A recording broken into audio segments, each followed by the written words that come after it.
Во студиото на Здраво Македонија по 9 часот се дружиме со актерката Стојна Костовска, доцент доктор Љупчо Јаневски, универзитетски професор по туризам, и Летка Димовска Полизова, диригентка и основачка на женскиот камерен хор Света Злата Мегленска. Останете со нас до 11 часот. 9 часот и 10 минути. Ве поздравувам во овој дел од емисијата сите вие кои што подоцна се вклучувате на програмата на Канал 5 и ве поканувам да не следите до самиот крај, бидејќи имаме овде на вистина одлично друштво. Единствена грижа ми е дали ќе успееме да пренесеме се за што сме подготвени да пренесеме. А овој утро со мене ќе биде мојата драга колешка Александра. Александра, добро утро. Одлично изгледаш, морам јавно да ти го искоментирам истото. Ти благодарам, Цеца, секогаш се грижам за својот изглед, секако и сите оние мои пријатели кои тоа ми помагаат да го направиме ова утро заедно со Олтра шарм во срцето на Скопје, бидејќи нашите гледачите како заслужуваат да го зрачиме она што секојдневно сакаме да го донесеме во нивниот дом, а тоа е најдоброто, како и овие гости кои ги имаме денеска заедно со нас. И како што е редот да се ги поздравиме уште еднаш. Така да ги поздравиме уште еднаш. Веднаш до мене ни е госпоѓа Летка Димовска Полизова, која што е диригентка и основачка на женски камерен хор Света Злата Мегленска. Добро утро и добро ни дојдовте во Здраво Македонија. Добро ве најдов. Како сте? Одлично. Одамна не сте во ова друштво. Така е, одамна не сте биле по телевизија, да кажем, одамна не сте гостувале, а уште поодамна не сте биле во Канал 5 и многу ми е драго што ве имаме. Да, имаше периоди кога и нели здравствено и секако мислам и секакви животни ситуации. Но сега е совршено време за да ни бидете гостинка. Ви благодарам многу што едноставно ме враќате поново во живот, да не кажам. Веднаш до вас ни е доцент доктор Љупчо Јаневски, кој што е универзитетски професор по туризам. Добро утро и за вас и добро ни дојдовте после долго време и вие во студиото на Канал 5. Благодарам. Пред се благодарам за поканата. Чест е голема со вакви дами. Така верувам ќе ви биде пријатно. Да се започне денот секако веќе ми е пријатно и позитивно. Многу наспевки, многу позитивна енергија и јас сум сигурен дека тоа ќе го пренесеме денеска на гледачите на Канал 5 телевизија. Да, гостин сте ни во пресрет на летото. Имаме доста актуелни прашања за кои што ќе зборуваме и верувам дека многу повеќе ќе им објасниме на нашите гледачи што се случува со македонскиот туризам. Со задоволство. Веднаш до вас ни е легендарната актерка Стојна Костовска. Добро утро и за вас.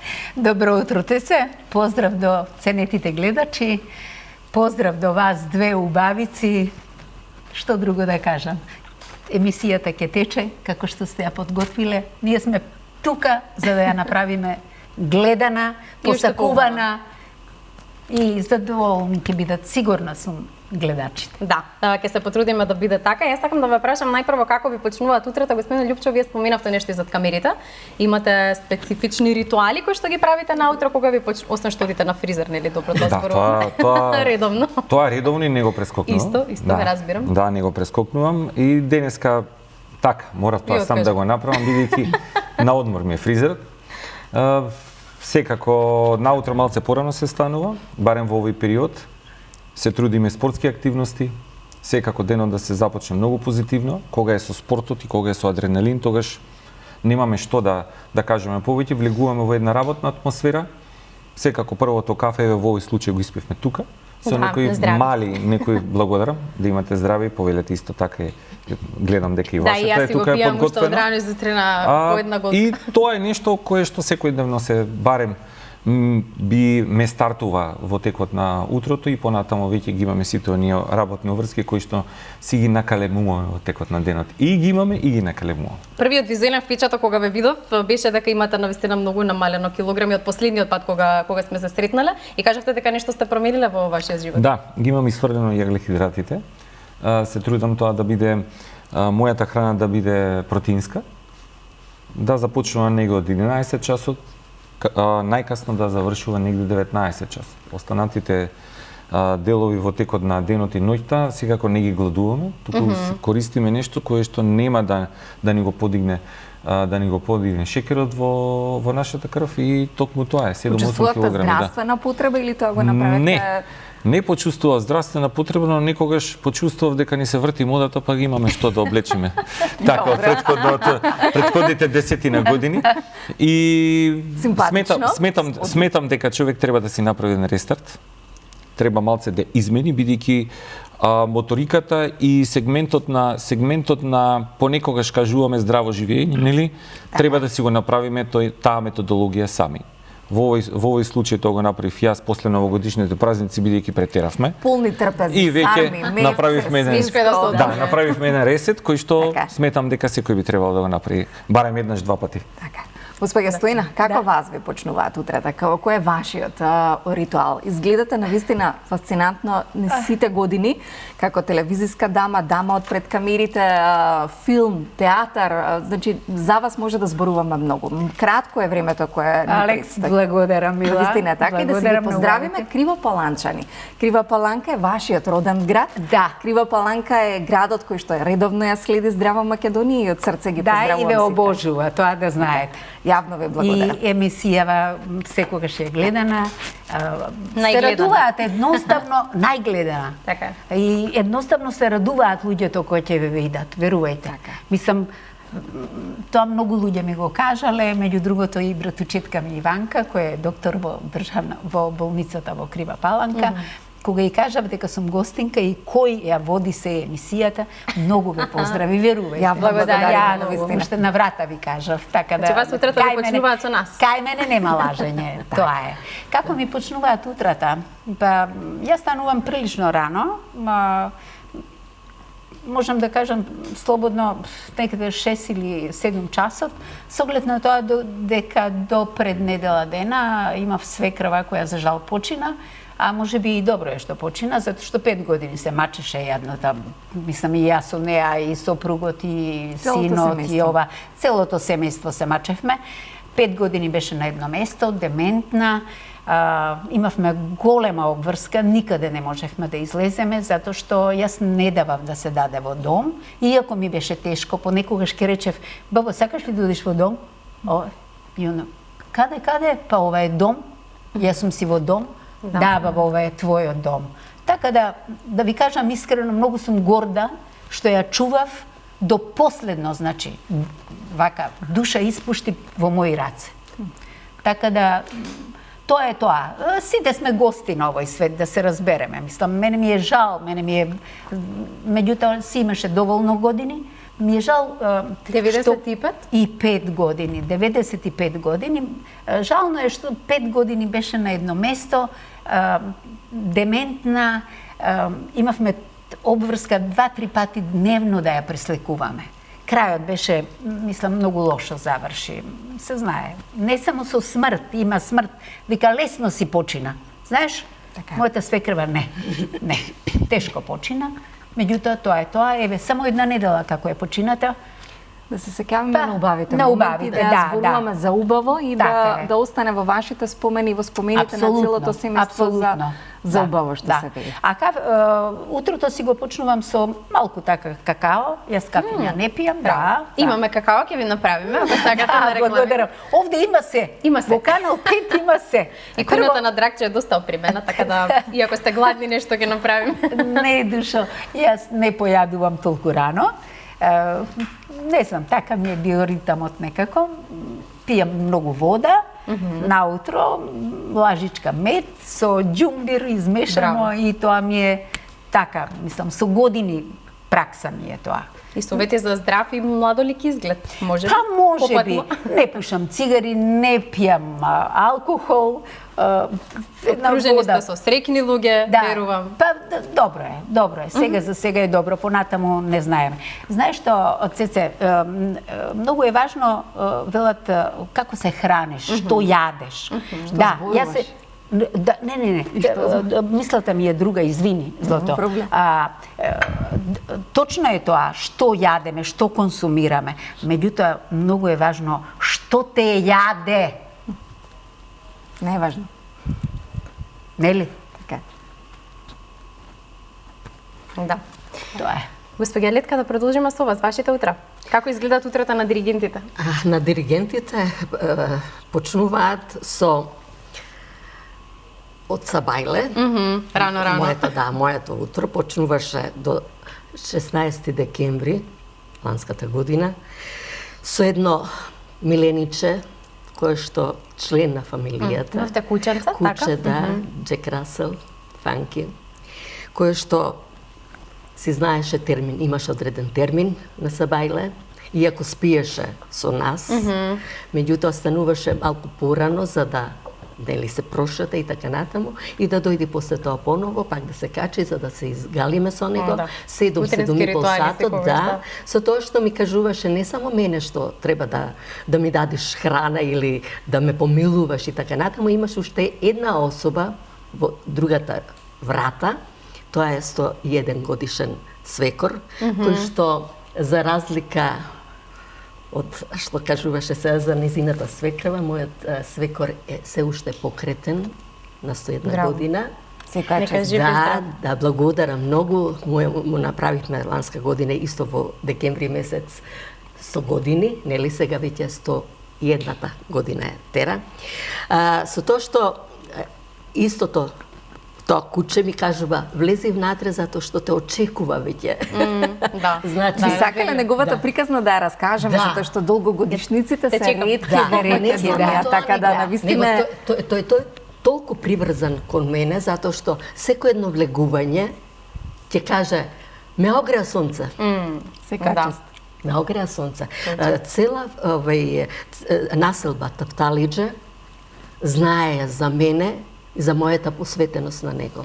И кажуваше, немојте случајно лош збор за неа да кажете. Значи, едноставно ме обожава човекот и мислам дека и секој што и тоа го признава, ми го продолжуваш живот. Секачест. Да. Му посакуваме уште многу длабока старост значи, и убав живот. првото кафе ми почнува со него, затоа што тој го обожава какаото. Значи за него какао, за мене кафе, ќе го испиеме и после Има тоа некоја тајна значи во какаото. Почнуваме со доручек со него, затоа што обожава млеко. Така. Со бисквити, со така нешто почнува. Нешто полесно. Да, полесно и така натаму. И после тоа веќе од која ќе ги обавам тие обврски и кон кучето и кон свекорот, сега во последно време со свекорот, седувам на компјутер, гледам што имам распоредот. Агендата, да. Меѓутоа, после короната имав доста големи проблеми, не проблеми, него потешкоти за да се консолидирам, да се организирам, за поново да бидам активна со хорот, она што веќе го правам скоро 30 години. Да. Значи, почнувам веќе со тие обврски. Затоа, не можам да кажам дека мојата професија и она што сум го работила и така натаму е професионално, него е тоа дел од мојот приватен живот. Така, убаво е кога професијата е дел од живењето, господја Стојна, и актирството е дел од вашиот живот. Но која улога ви остави најголем печат низ времето? Ве паметиме по бајките кои ден денеска се емитуваат на македонскиот национален медиум. Ве паметиме навистина по извонредни улоги кои оставија печат во македонската историја, во македонското глумиште. Да. Но која е вам така најмногу ви остана како улога која што Така, благодарам на констатацијата ваша.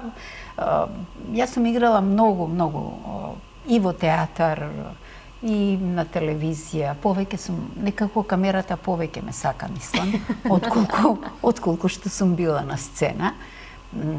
Театарска представа која ми останала во срцето, која ми останала, тоа е Дорис Левин, да, на времето уште релативно млада бев, а представа која ја играв 200 пати на сцена, тоа е Народен пратеник од Нушич, ја играв Господја Марина.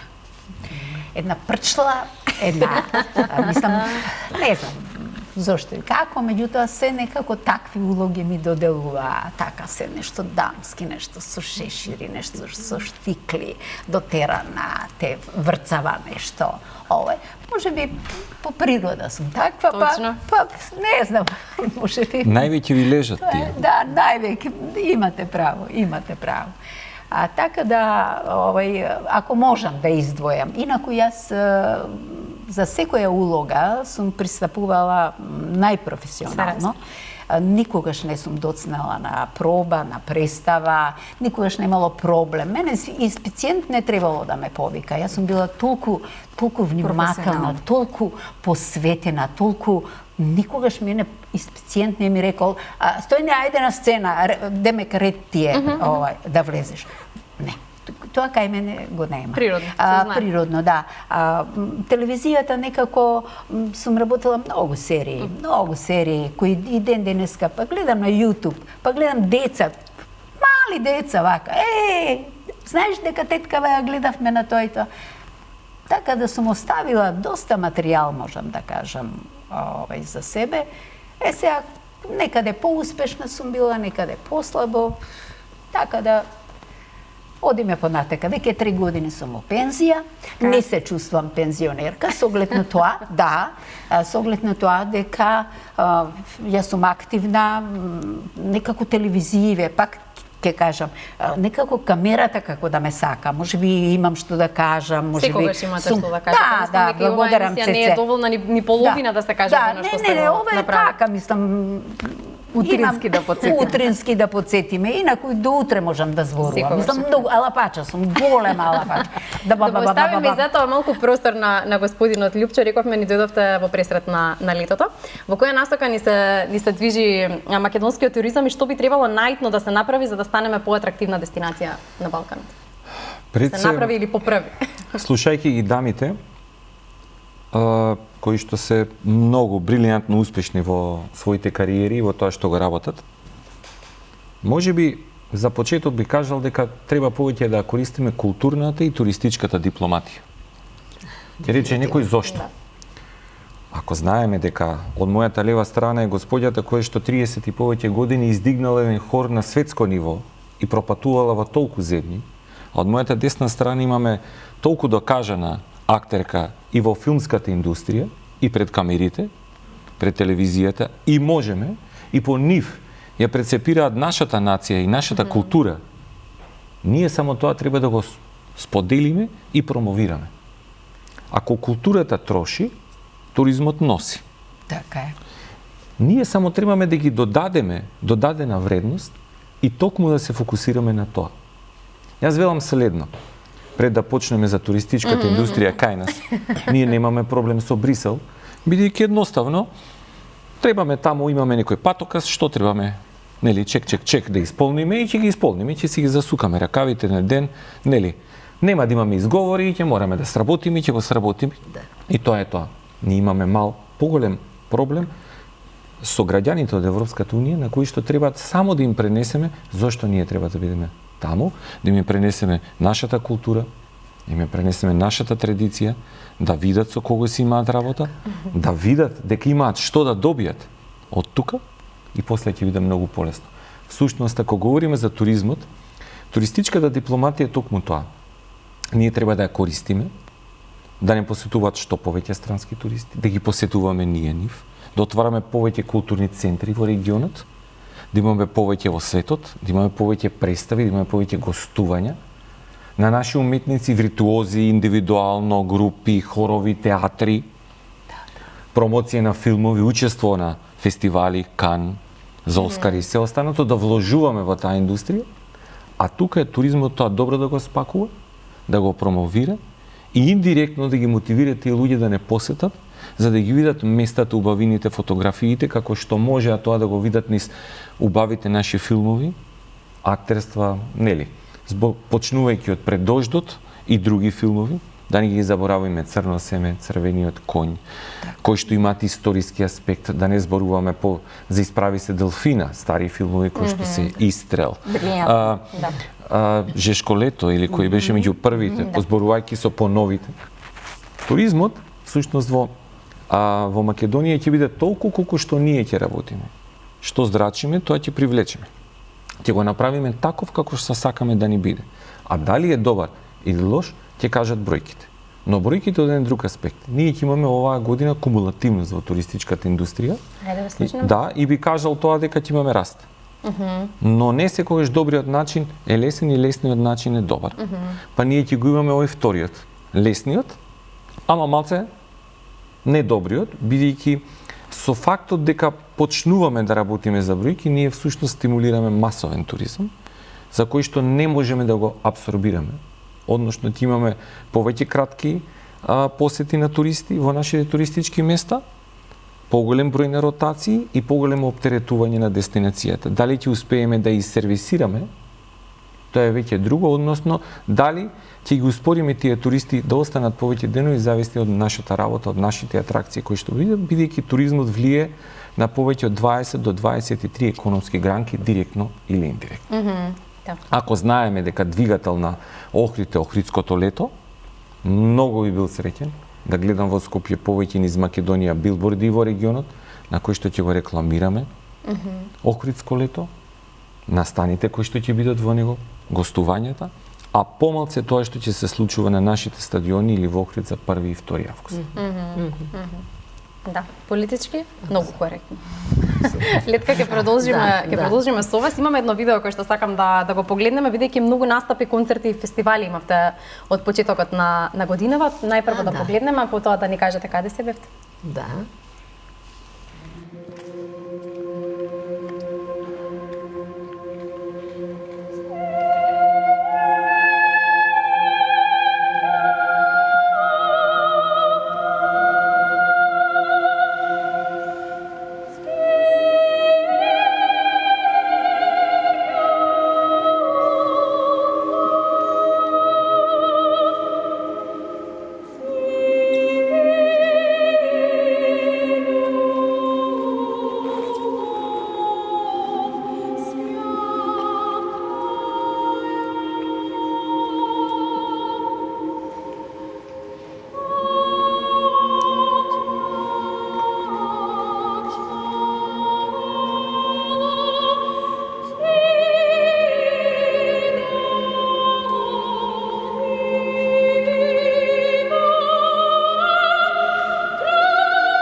Затоа што со Андреј последно направивме договор за концерти кои што требаше да бидат 3 концерти тука во Македонија, во Филхармонија. Низ многу градови така. Да, мола? Низ многу градови има закажани концерти. Требаше 3 концерти во октомври, крајот на октомври да дадеме во Скопје во Филхармонија, потоа да имаме една мала балканска турнеја. Да. И после тоа ова година, фактички другата година, 26 година, да почнеме европска турнеја да правиме. Композиторот веќе почна да работи на програмата, на композициите, нови композиции, значи нивна, тоа се авторски композиции што требаше да бидат. Ги распиша нотите и останаја така, меѓутоа сега со сопругата на Андреј се договараме да тоа биде или за годишнината на тие, така да ќе го направиме тој концерт, па како ќе биде, што ќе биде, да. Тоа е, затоа викам најтешкиот. Тука сме да споделиме, тука сме затоа што кога се споделува, останува. Кога не се зборува, се заборава. Така да секоја чест на вас и на хорот за ова што сте го направили и да го направите тоа заедно со неговата сопруга, така ќе остане во спомените на сите. Да, се навратиме на нешто малку поубаво кое што ви се случува. Следната година ќе одбележите 30 години постоење на хорот Света Злата Мегланска. Секоја чест на вистина. Сакам да ве прашам, ако го навратите времето, што би кажале на Летка од 96? Од 96-та? Летка со својот хор, кој што и со својата професија, која што е доста комплексна, макотрпна, меѓутоа и доста едноставно мислам е благородна. Така е. Со хорот од 96-та го пропатува в светот, значи сите континенти, на мојата убава Македонија, сакана пред се. со моите прекрасни девојки кои што се менуваат, меѓутоа остануваат трајни белези во време од нивното членство. Така да на мојата, пак ќе кажам, Македонија и донесовме 36 фестивалски настапи, 17 меѓународни златни награди, 11 сребра, 3 само бронза, другите се посебни награди. Како ги паметите сите, браво! И 3 светски олимпијади, она што зборувавме, спортот и така натаму, кои што фактички се уште нема допринос за големината на тие хорски фестивали што се светски, како што е во случајов со спортот. Зборувам за 2011, 2014 и 2016 година, значи почнуваме со Грац, продолжуваме со Сочи, со Рига, Латвија и завршуваме со 2016 година со светскиот надпревар во Сочи, Русија. За тие настапи имаме вкупно 9 медаљи, од кои што 7 се златни, 2 сребра. Меѓутоа што е она врвот на 2016 година во конкуренција на 78 земји учесници. Това е сериозна конкуренција. Да, меѓутоа уште по сериозна конкуренција беше Латвија претходната, затоа што таму беше 172 земји учесници со над 600 хорови. А овде беше малку некоја криза се јави, нели, и со Турција, мислам, баш затекна нас во Сочи. Зборот ми е дека на таа олимпијада освоивме 3 злата и се кронисавме со светски шампиони во нашата категорија. Секоја чест. Браво! Да, има ли некоја девојка која што е со вас уште од самиот почеток?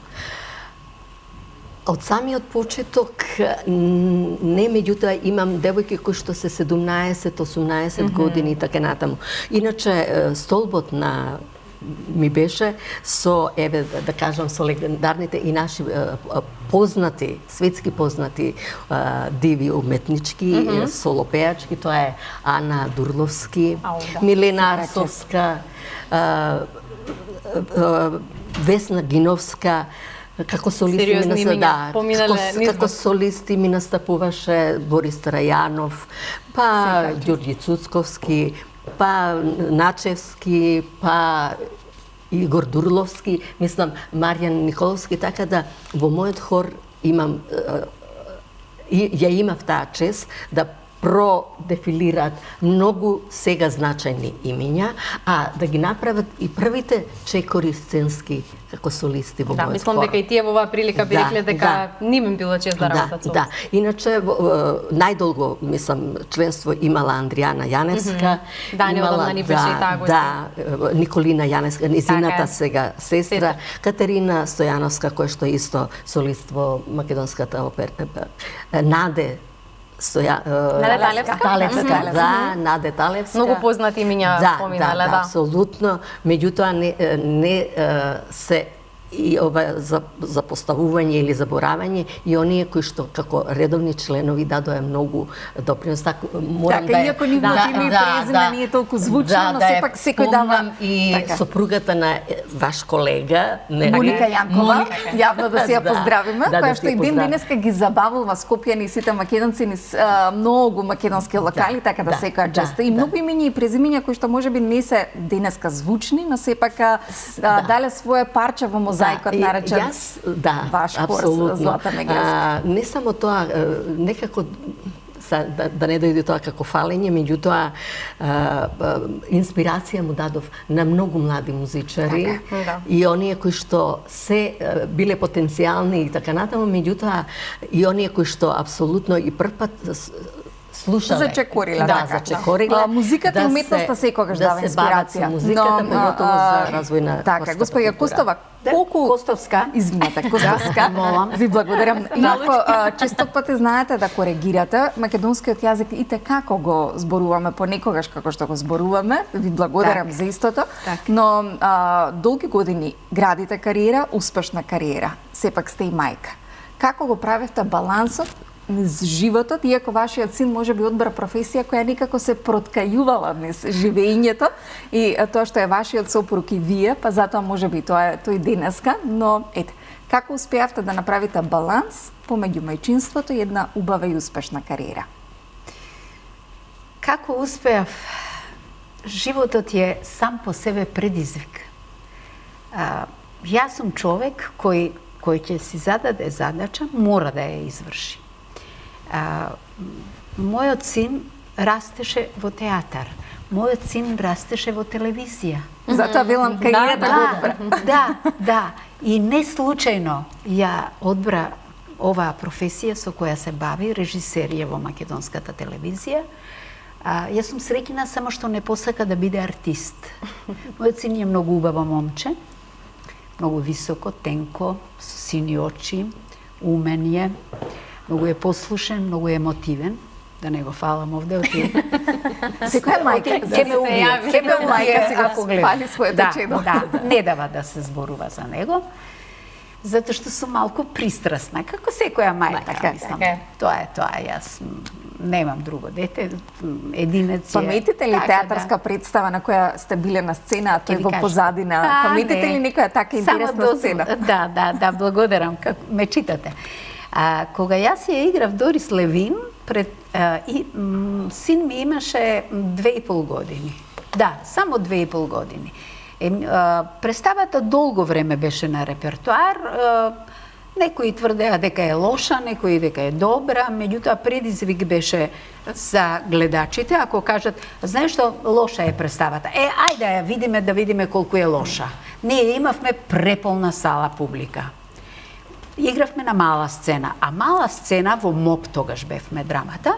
Мала сцена е огромна сцена, мислам, не е тоа 20-30 души.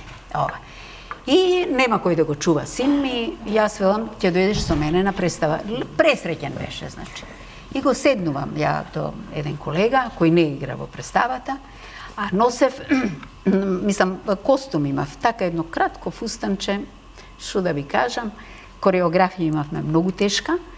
Јас овладавме, работевме, режисер беше Димитри Осмали Рули и викам, сине, мама ќе помине низ публика, немој случајно да кажеш, мамо, немој. И тој, мамо? Да. И он, не. Не? Па, не, он, од бебе го носев ја. И вели, добро, нема проблем. Добро. Јас поминувам, и вака само фрлам еден поглед, како реагира детево. И он вака се ококорилова, мајка ми или не е мајка ми? Мислам, секојаш сум имала долга коса. Косава ми беше до струк вака.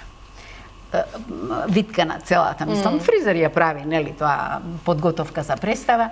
И со ова кусо фустанче излегувам и детево го видов како разочарано да е. Демек мама не е ваква дома. Добро. Ја гледа представата, верувајте, саат и 40 минути траеше представата. Ја гледа представата и потоа сите колеги го гушкаат во она. Иво, ај кажи, што ти се бендиса во представата? Не го сакам тој чичкото што ја удри мајка ми и што имаше еден многу голем нос, а тоа беше Владо Светиев. И имавме една сцена кај што ме удира. И сега колегава ми кажува, јас го држам, он дури демек не ја тепај мајка ми. Така да, ништо не е случајно, Алекс, да се разбереме во животот. Негов избор беше. Син ми студираше на Државниот универзитет во Софија. Во рекордно време заврши, потоа го печеше занаетот со татко му. Еве, нашиот ценет професор го познава и сопругот и синот, така да, еве и поздрав. Големи професионалци, морам да кажам. Да, особено татко. Поздрав за двајца. Да, благодарам. И одеше вака по телевизиите едно 3-4 години, немаше вработување стално, не беше вработен, меѓутоа тоа добро му дојде за да го совлада режисерот не е само да дипломира. Да го испече занаетот. Да, он печеше точно, да. Да го испече занает. Така да сега е добар. Мислам, сега колку има продукција, телевизија, така што работи, тоа е веќе друга проблем. Тема на муабет. Друга тема, не сакам таму да навлегувам, не можам јас за тоа да дискутирам, меѓутоа тоа е тоа. Мојот син така благодарение на нас. Јас никогаш не очекував дека ќе биде режисер, верувајте. Он се друго знаеше, математиката ниту мене ми одела, ниту нему одеше. Знам дека математичар нема да биде, ама многу сакаше медицина едно време. Стално викаше, јас ќе бидам доктор, добро. И се преориентира на музика, на ова, оно, правеше песни, мислам со овие наши познати пејачи, негова возраст, што се, другари му се и така, мислам. Тоа е тоа. Госпоѓа Илетка, нешто сакавте да се надоврзете? Ме подсети за деновите за синот. Аха, имате и вие ситуации. И истото искуство го имам јас, затоа што мојот син фактички уште немаше две годинки, кога јас работев со Златно Славече и ги припремав предходно песничките кои што беа доделени за Децата. Да, за децата, така. Тоа ми доваѓаше како припрема за во Охрид, кога веќе се распоредуваат песничките кој дете треба да пее. Верувајте дека затоа што ги припремав дома, секоја една песничка тој ја знаеше и ме подсетуваше, мислам тогаш осознав кај него тој талент, музичкиот талент. Музикалност. Значи, тоа ми беше едно, како джубокс ми беше. Песничката само што ќе се сеќавам, се уште имав една композиција, кап, кап, кап, росички, и ќе почнеше кап, кап, кап, мислам, ситна роса, и ќе почнеше прекрасно, мислам, издигнување, формирање на една музичка, да не кажам, личност. Со тоа што не само јас дадов допринос кај синот, за да стане сега е веќе дипломиран инженер по звук, работи во театар комедија како тонец, и меѓутоа ја сакаше и заврши средно музичко, нели, факултетот на ЕСРА. Исто пак музика е тука во прашање, меѓутоа свиреше бас гитара со Тони Зен во групата и така натаму. Потоа почна да пишува нешто и така натаму, меѓутоа не можам да не го спомнам и мојот сопруг, кој што по вокација е економист, меѓутоа музиката некако влезе длабоко навлезе во неговиот живот. Да, многу повеќе за вашиот приватен живот ќе зборуваме откога ќе направиме кратка пауза за реклами, веднаш потоа се враќаме во студиото. Кратко.